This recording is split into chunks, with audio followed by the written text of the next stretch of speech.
22 of our 75 hard challenge. And this is when the complaints come in. So some of my girls doing extremely well. Actually, Elena's doing really well. She's sticking to her diet. She's really good with it. She looks incredible. I mean, her body is changing so quickly. She has amazing genetics, and and so now that she's clean with her diet, she has really high cholesterol and she has high blood pressure. So I'm really excited to see what her doctor says when she sees her results. I think she's going next week for her blood test, but I'll let you know. I'm excited about it. My little Hope has a little bit of problem. She, she studies to become a lawyer. So of course, she's high stressed and there's so much studying going on. She doesn't get a lot of steps in, which is really bad. She only gets her 5,000 instead of 10,000 steps in every day. And, and just sitting down and studying doesn't really burn any calories. So she's a little frustrated because her weight goes down so slow. And finally, and she does her cardio at night, but she just walks, and she has a super heavy lower body. I told her with her body type, she needs to run. She needs to start running. And that's really hard for her because her legs are just so heavy. And for her barely 5 foot tall, she weighs a little bit much. She's really well shaped on top. She's kind of a mix of endomorph and mesomorph. So her upper body has some really nice muscles. Her legs have nice muscles too. They're just covered and they're bigger. So your metabolism is a little bit slower when you're that body type, and you have to extra watch it. And I think she just recently downloaded her FitnessPal so she can actually track her calories, because she hasn't done it before. So yeah, you have to track your calories. And I told her today, you have to weigh your food. If you don't weigh your food, how do you know how many calories you're eating? You don't.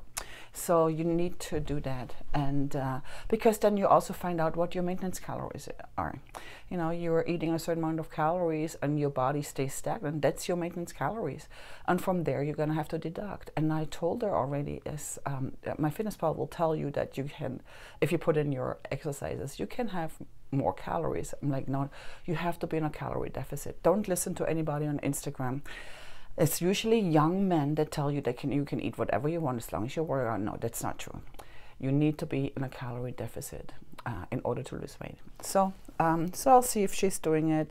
She's asking Elena all kinds of questions about her diet. Well, that's a diet I gave her. You can ask me too, but whatever, it's okay. Everybody has a bit different body type. So my Duranda, she's 100%. Actually, I have to increase her calories every time because otherwise she loses muscle, because she's already in 17% body fat.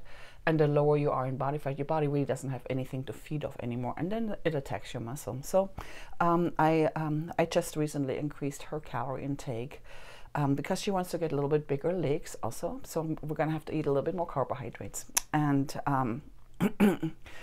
but yeah, I told her today, people see this all the time, like, you need to get to that point first.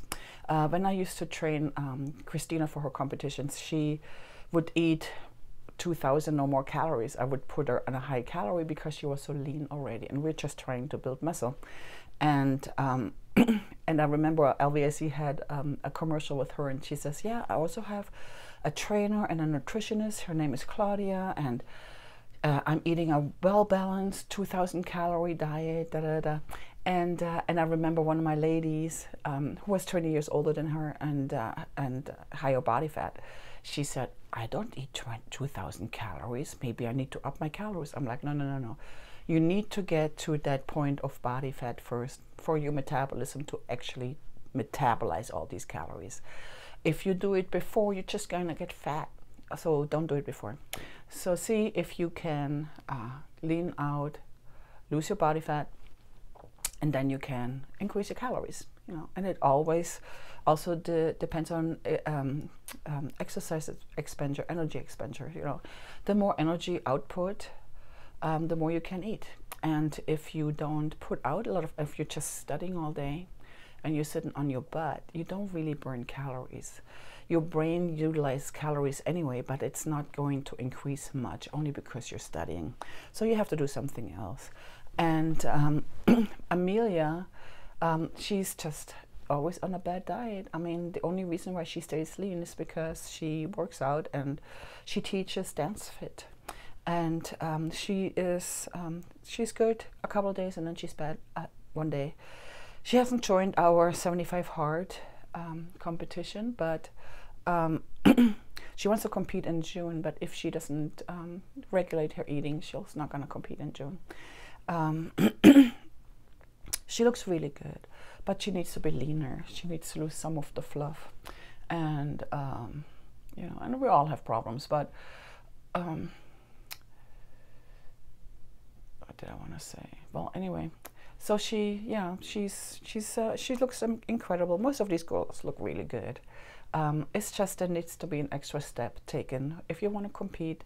Ivana looks incredible. She just came back from California. She told me she wasn't good with the food and she wasn't good not drinking wine. So the competition is in June. I know I'm not going to make it because I have too much to lose still, but I'm just choosing one later competition. And if Ivana doesn't sacrifice her food and her you know, social drinking habit with you know, just being strict, then she's probably not competing in June either. So right now I just have really Doranda, Hillary, one of my little older clients. She competed 10 years ago, and then people expect that they're going to snap back into this shape within a few weeks and gain all that muscle back. Well, your body doesn't produce those hormones anymore that you did 10 years ago. So and if you don't eat and you play tennis 24/7, how can you gain muscle? You know, you just can't. So you know, take your sacrifices, make your choices, and that's it, you know. Today we did some abdominals. I'm gonna post some of these videos that we did. One of the exercises I haven't done in the longest time because of my shoulder. I have to demonstrate sometimes. Sometimes you explain it to people and they still don't get it, so I have to demonstrate it. And a lot of times I can't demonstrate it because I have a bad shoulder. So, but we did our little glider drag. So we're just pulling ourselves on the gliders throughout the room.